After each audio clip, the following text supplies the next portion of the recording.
Rick said he wasn't as nervous. I told him, I'm sitting behind you.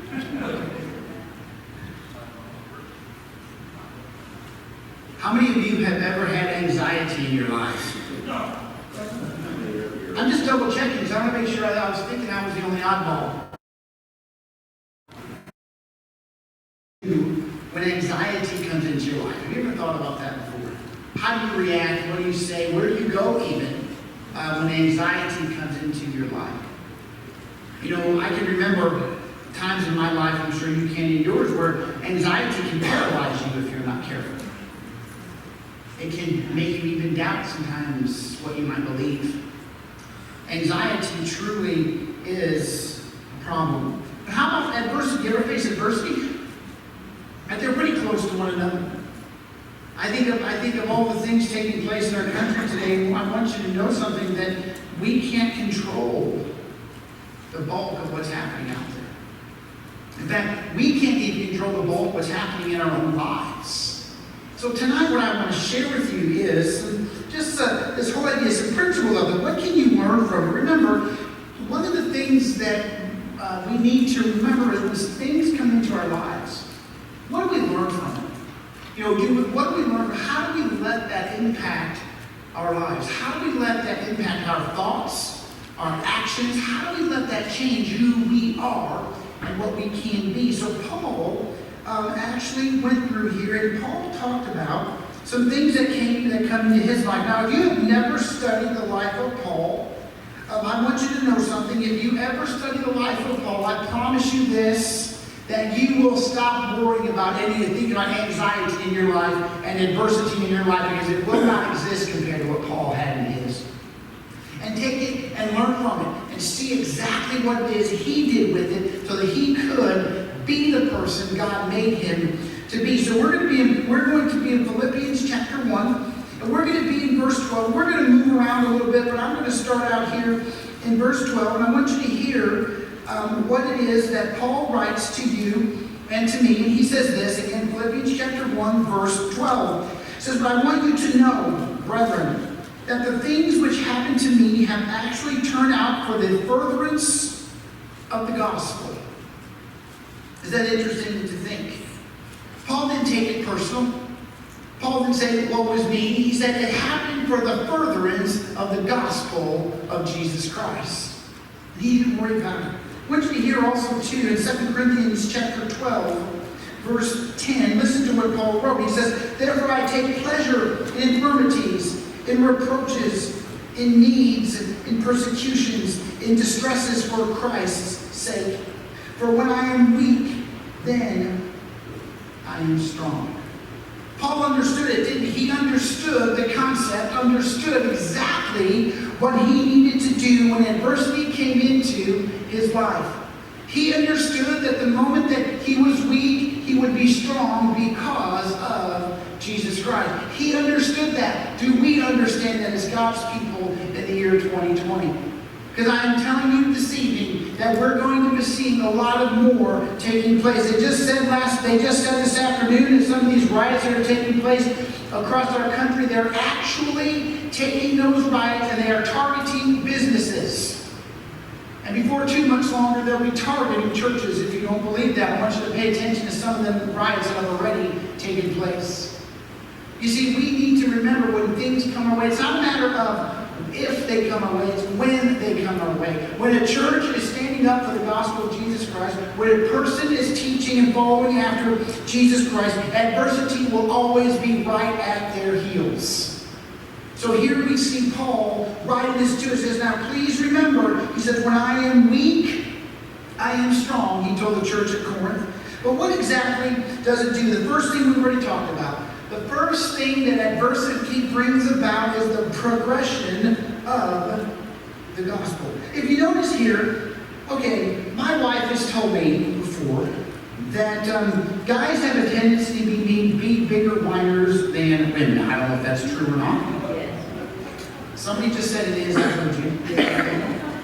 Maybe she didn't use the word whiner. Maybe I was kind of paraphrasing there, but I don't know what I understood exactly what she meant.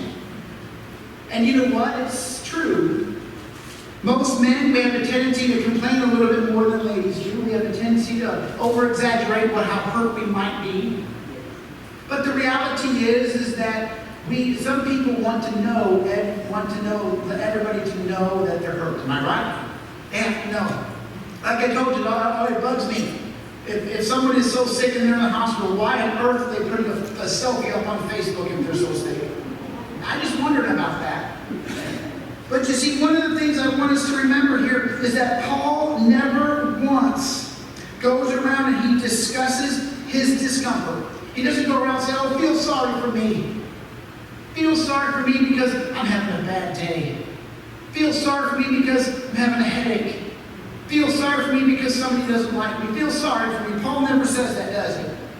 No, because he understood why. He said because it is for the kingdom's sake. If you notice there, he said again there in verse 12, reminding us it is for the progression of the gospel here. It's very interesting here is that Paul, does not discuss this, but what he does talk about is how his imprisonment pushed forward the gospel. How him being in jail caused many other people to come to know Jesus Christ. How many other people came to know, not because he whined and complained, because he was put in prison unjustly, but he took it as an opportunity to do the right thing. And I find it very interesting. Many times we forget that, and we want to say, look at me. These bad things happening to me over and over again. Now listen, none of us like to have bad things happen to us, am I right? None of us do. In fact, it's very difficult to go, yay, I'm so glad these bad things are happening to me. In fact, usually it's just the opposite. But you see, Paul here wants us to be reminded that, you know what, it's for the furtherance of the gospel. And it's very, very interesting here that we understand that Paul is trying to get us to understand. If you have here in the New King James, there's a word called that is used there, set out for the furtherance of the gospel there in verse 12, and it's a military term, and it's truly what it is. It's a term used to describe what engineers would do.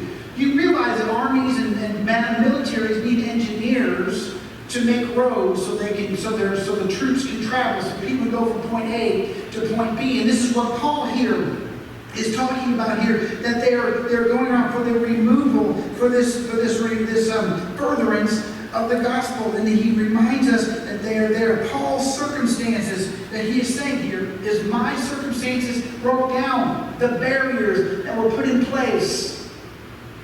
And God used it so I can have a smooth road.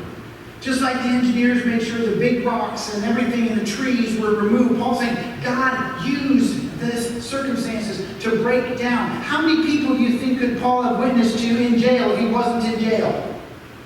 Not very many.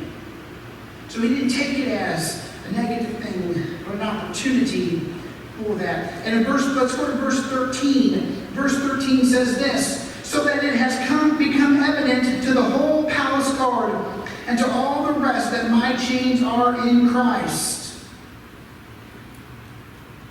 As you guys know, that many of the sports are trying to get started back up. And we've got politics like never before in our sports programs. But I was just talking with a couple of you here just a moment ago, and I don't remember who said it, who it was, the person. But he's a pitcher for the San Francisco Giants. And he said, I will kneel to no one but Jesus Christ. Do you see, one of the things here that we have to understand, and what Paul is getting at here, is adversity that comes into our lives, that comes into your life, that comes into my life. He says here, you know what? He said, everybody knew about who I was, what I stood for, and what this was all about. He knew. He was there with other prisoners. I got a phone call many years ago from someone, and they said, hey, we need you to come down to the courthouse. I said, okay, what's happening? They told me. And I can remember going into the courthouse, and I remember going into the courtroom, and as I was at the back of the courtroom, and the front of the courtroom to the left as I was looking forward, that I could see people coming in orange overalls, and orange jump coat, all the things, and they all had chains on, and they were all kind of shuffling their feet as they were coming in. And they all had to come in together. That's not a new tactic the Romans did it. They chained them all together so they could keep them all together. And so you see, if one person was talking, everybody heard it. You see, Paul understood that as a prisoner, he had the opportunity to do exactly what it was that God wanted him to do. The opportunity to witness for Jesus Christ. The opportunity to do so. Paul had been chained to a Roman soldier for 24 hours a day. I want you to imagine for the moment. Can you imagine being stuck with somebody for 24 hours a day? I said stuck. That means it might be willingly, could be unwillingly, but in this case, unwillingly. And you're stuck with that. How do you think you might react? How might you react to that? You might think, oh, I might get away from this as quickly as possible. Or I hope they don't have, I hope that they can behave themselves. But Paul was stuck with these people. He was stuck with 4 different people over 4 different shifts per day for 2 years. He was chained to these Roman soldiers. And Paul had nearly 3,000 opportunities to share Christ with these Roman soldiers during this imprisonment. 3,000 different opportunities to do so. So did Paul say, woe is me, for 24 hours a day, chained to somebody for all of that time? No. I would encourage us when bad things come our way, that adversity that comes our way, don't look at it as, oh no, now what am I going to do? But look at it as an opportunity of what does God want me to do with it? What does God want me to learn from it? That's the second thing. The third thing here that I want us to see here is verse 14. Paul says this, and most of the brethren in the Lord, having become confident by my chains, are much more bold to speak the word without fear. So the thing here that I want us to understand here is that Paul's adversity produced courage in other Christians.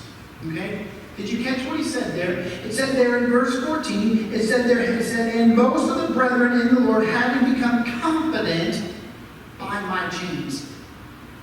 See, when I think of that passage of Scripture, I think of what Paul was going through, and I think about all these things that happened here. And the reality is that Paul did not complain about the chains. Now, Paul said, I have a thorn in my flesh. But never once did he say, oh, I'm stuck with this, or I'm stuck in these chains. And others saw that. And that's what we needed to remember. They became bold in their courage for what they saw in Paul. Now, verses 15 through 18 says this, some indeed preach Christ, even from envy and strife, and some also from goodwill. The former preach Christ for selfish ambition, not sincerely, supposing to add affliction to my chains, but the latter out of love, knowing that I am appointed for the defense of the gospel. But then, only that in every way, whether in pretense or in truth, Christ is preached, and in this I rejoice, yes, and I will rejoice. You see, one of the things also, it produced the courage, it produced the opportunities, it produced and promoted progress. Also, to here, we see that it also promoted the character of our friendships. You know, if you and I want to be impacts on people around us, and we think that we can go and we can talk to them, the worst thing you can ever do is get down on is to fall down to their level and start acting just like they do. Paul said, when I was in Rome, I became as a Roman. Paul didn't say I took on all their nasty habits and traits. He said, but I lived like they did. I lived in the same place that they did. You see, when missionaries, one of the things that they started doing, and when Jennifer and I were on the mission field, they started saying, if you're going to reach people, the people that you are going to reach, you have to be just like them from the standpoint of, you're going to start a church in a community that averages $70,000 a year in their income. You can't put a missionary there making $25,000 a year because it's very difficult to make that work. Or you're going to say, hey, you know what, this person's going to go over here, and then his opportunity is to witness to fishermen and know absolutely nothing about fishing. You see, we need to remember here is that Paul saying, hey, you know what? Some of the people, they preached it from envy. They preached it out of strife. They preached it, and some out of goodwill. He said, the former preached for selfish ambition. It's interesting. Do you think there's still people today who preach out of selfish ambition? Do you think there's some today that still preach out of selfish will? Absolutely they do. But I want you to notice what Paul said. Either way, the gospel was preached. Okay, that's what he said. Either way, it was preached. And remember, he said because of adversity that is there. And as you think about our lives, when adversity comes, it can redefine who you are. Or it can define for the first time who you are. When adversity comes into our lives, we need to be ready to see what it's going to do and how it is going to change our life, who our true friends are. You know, it's interesting that we have all of these things going on across our country today. All of these things about race. That everything, I find it interesting in America today that if someone just disagrees with somebody else, automatically they just become a racist, which is absurd. That's the catchphrase in America today. If you don't agree with somebody, you're automatically a racist. And that's crazy. But you see, one of the things that we have to remember here is that Paul's saying adversity helps build friendships, and that true friends are not going to say, you're a racist, I don't have anything to do with you anymore. When you didn't do anything, you simply just disagreed. Here in Paul's case, he's saying, you know what? These friendships, it's going to test them. It's going to see who the real followers of Christ are. And I'm telling you tonight that before too much longer, maybe even in my lifetime, America is going to start seeing a lot more of these things taking place, of having to confess or not to profess who Christ is. And we need to remember that we as a church, the Bible tells us there'll be some that'll fall away. There's going to be some of those who aren't going to have anything to do with that. But those who truly trust in Jesus Christ, they're not going anywhere. I once heard it said, what are you going to do, threaten me with heaven? You see, we need to remember that. And he said, this is what it's all about. There's three more things I want to share with you. Adversity also brings about growth in our lives. Verses 19 and 20, I want you to hear what it says. For I know that this will turn out for my deliverance through your prayer and the supply of the Spirit of Jesus Christ, according to my earnest expectation and hope that in nothing I shall be ashamed, but with all boldness as always, so now also Christ will be magnified in my body, whether by life or by death. Paul said, you know what? It's going to bring about growth in our lives. Even though these circumstances are dangerous, even though these circumstances going on around him, he says, you know what? Ultimate goal was the same thing. It never changed for Paul. As I looked at these passages of Scripture, and I want us to understand as Christians, as individuals, can we take on that same mindset? Will we take on that same mindset? We can. It's whether or not we will. Jennifer was sharing with me that a friend of ours who we've known for many, many years, that he placed on his Facebook page that the Southern Baptist Convention is starting to become like the Methodist Church, and that is by this way, by not sharing the gospel. That baptisms are down across the convention and across the whole convention, that salvation is down across the whole convention. Guys, we cannot forget the power of Jesus Christ. We cannot forget it. You see, we need to remember that. We need to understand it. He says it brings about growth in our lives, and we need to remember that Paul's not worried about what it is, but Paul had an expectation. Have you ever placed expectations on yourself? We place them on other people all the time. You know, we fully expect something, this or that out of somebody, but absolutely not a single expectation on ourselves. I want you to think about that for your life. What expectations have you placed on yourself to make yourself a better follower of Jesus Christ? A better follower after Him, a servant after Him? What expectations have you had? And I promise you that the lower the expectations you place in your life, the lower expectations we place in our churches will hit those marks every time. And if we don't put any expectations in our lives, most certainly we'll hit those every time. But Paul had an expectation. He expected these things. Listen, we can expect God to follow through with His word. We can expect it because He says that He will do so. We have that right to say, God, I expect this. This is what you're going to do. He says, because I expect this and hope that in nothing I shall be ashamed, but with all boldness I will have these things in my life. Now, verse 21, it says this, for to me to live is Christ and to die is what? Gain. You see, one of the things here that Paul, how many of you guys know that football, baseball, baseball and basketball are kids' sports. Did you guys know that? Very first started to learn, right? And we learned to, and in fact, I can remember when I first started playing basketball, I remember that day very clearly. It's kind of strange. I remember a lot from when I was that age, but I remember this day clearly. A friend of mine said, "Hey, do you want to go sign up to play basketball?" Never thought about it before. And the first thing I did was run to the house and said, "Dad, can I go do this?" My dad said, "Sure, let's go do that." And I can remember going down, I was so happy. The first team I ever played for was off the square in Crown Point, Indiana. It was a trophy place. And the second team I ever played for was Cummins Diesel. And the third team I ever played for was my junior high, and then my fourth team, my high school. You see, I can remember those times.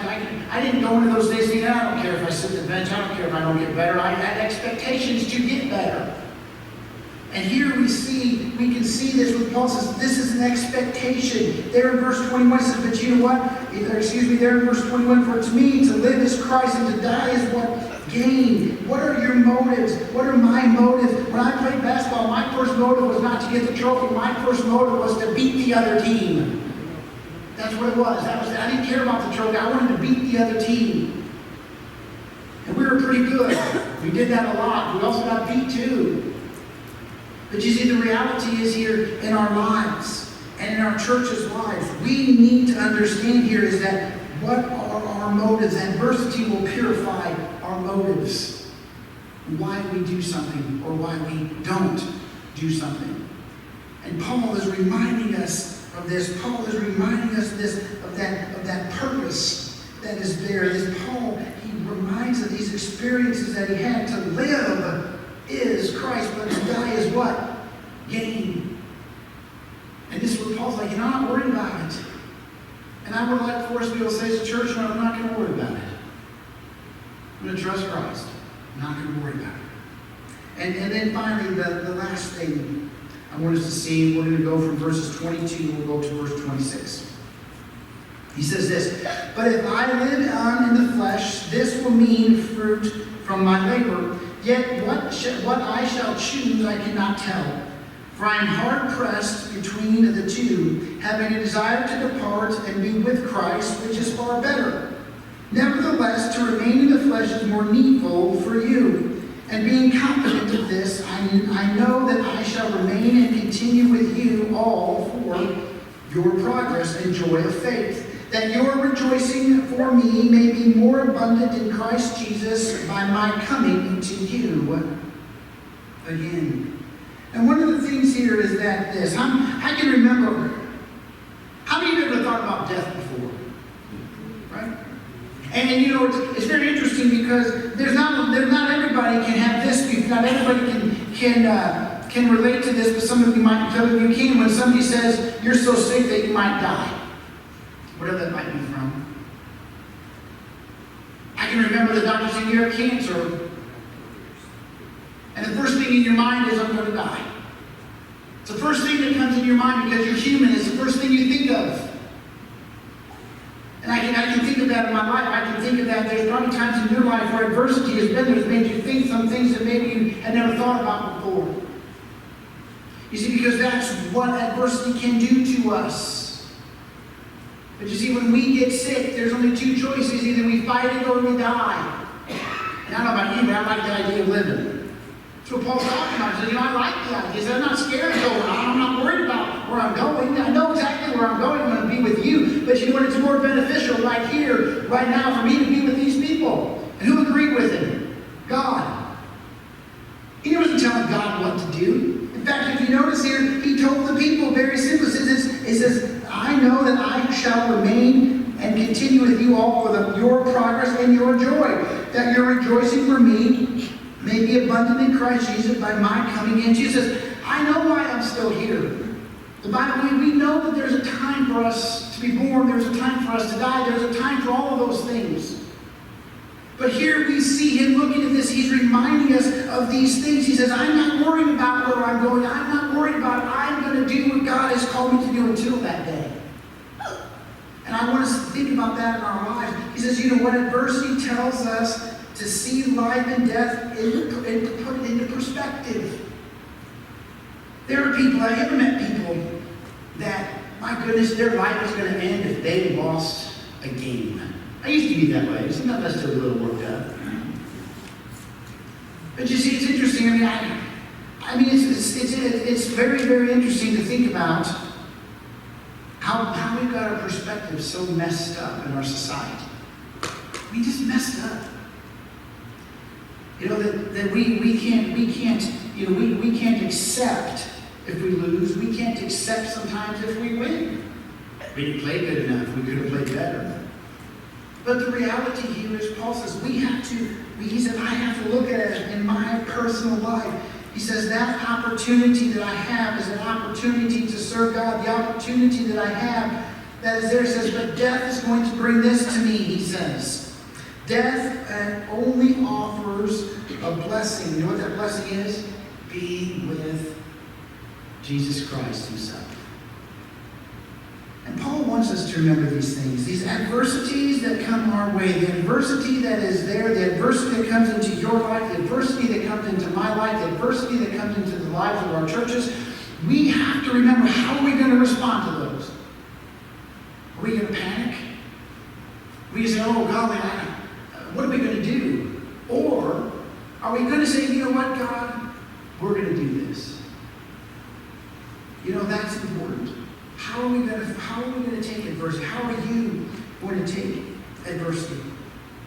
We really need to remember this. And I'm going to close with this thought.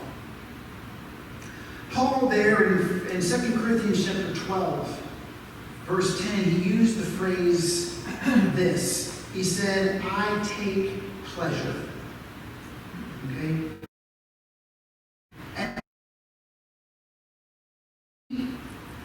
That means he had the right attitude.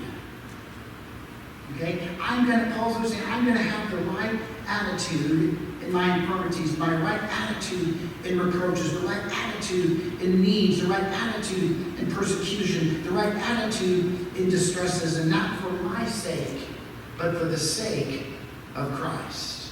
That's literally what he's saying. So I'm not going to stress this out. I'm going to have the right attitude. You ever meet someone you say to yourself, what did they get their attitude from? Both positive and negative. Okay? So as you think about your life and you think about the potential of adversity coming into your life, how are you looking at it? How are you dealing with it? Hopefully we all can say, I'm going to be like Christ. I'm going to try to follow the example set by Paul of using it as an opportunity, not as something to hold me down. Brother Don, would you come?